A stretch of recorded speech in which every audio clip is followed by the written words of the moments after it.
In this fourth video, we're going to start looking at the real-life applications of nuclear science, the most prominent of which is the generation of power by nuclear fission.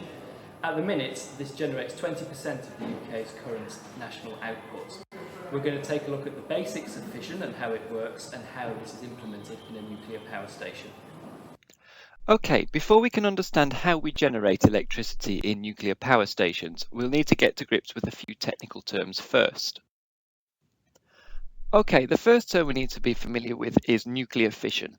Fission is the process by which a heavy, unstable nucleus is split up into two or more smaller nuclei, and in doing so releasing vast amounts of energy. It's important to note, however, that this is very different to radioactive decay, which, as we learnt previously, is a spontaneous process. Fission is artificially induced by bombarding a fissile nucleus with high energy neutrons. Fissile, by the way, is simply a term applied to materials that will undergo fission, for example, uranium-235 or plutonium-239.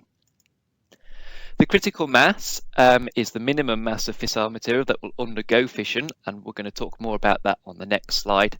And a chain reaction is simply a self-sustaining reaction. So let's have a look at a specific example. So when uranium-235, a fissile isotope of uranium, is hit with a neutron, it splits into two or more daughter nuclei, as we call them, and releases 3 neutrons and a lot of energy. This is shown in this schematic here. So here we have our neutron being fired at our atom of uranium-235. We temporarily form the isotope uranium-236, which is very unstable, which almost instantaneously breaks apart into 2 daughter nuclei. In this case, we've got an atom of krypton being made and an atom of barium being made. We see we release a lot of energy and 3 further neutrons. These neutrons that are released by this fission can go on to cause another, and this is called a chain reaction. However, in order for this to occur, the mass of uranium that we're using in our fuel rods must be greater than the critical mass. Otherwise, the neutrons simply escape and can't go on to cause another fission.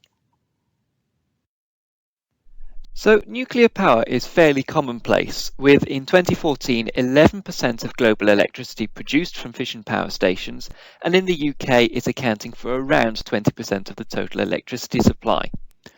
Many people wonder what are the benefits of using nuclear power, so we're going to discuss that very quickly now. Unlike traditional power stations, no fossil fuels are burnt and thus no greenhouse gases are produced. This is good, as climate change is one of the greatest challenges the human race is facing or is going to face. Fossil fuels currently used in most power stations are being exhausted very quickly, with estimates suggesting that oil will be fully gone by 2052, gas by 2060, and assuming we only use coal once they've both run out, it too will be fully depleted by 2088. As we've just discovered, you produce a lot of energy from a very small amount of nuclear fuel. And finally, compared to renewable energy sources such as solar, wind and hydroelectric power, nuclear power is incredibly reliable. They can operate continuously for 90% of the year without requiring fuel rod changes, and while they're running, they provide a continuous supply of energy. So, despite the advantages we've just discussed, there are a few drawbacks. Uranium too is a finite non-renewable source, and unfortunately only 0.7% of naturally occurring uranium is the fissile isotope uranium-235. In order to make fuel rods that will work in a power station, we need to enrich this uranium to increase the uranium-235 content to between 2 to 3%. This may not sound very much, but enrichment is a chemically demanding process that is not at all environmentally friendly. The nuclear waste from spent fuel rods and reprocessing nuclear fuel is often highly radioactive and thus extremely dangerous, and remains so for long periods of time. Later on in this series we have a whole video dedicated to the problems with nuclear waste and current research that's trying to tackle it. When it goes wrong, it goes very wrong indeed, most famously as it did at the Chernobyl power plant in 1986, which we're going to discuss next. On the 26th of April 1986, several events led to the explosion of reactor number 4 at the Chernobyl power station in Ukraine, formerly the USSR, during which 5% of 192 tons of fission fuel and byproduct was released into the atmosphere.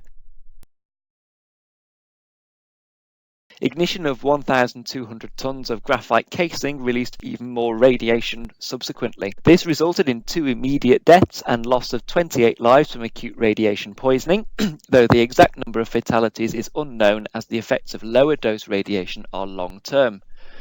116,000 people living within a 30-kilometre radius had to be evacuated, and the surrounding environment will be radioactive for 20,000 years, although a new sarcophagus has now been built around the exposed reactor core to contain the radiation.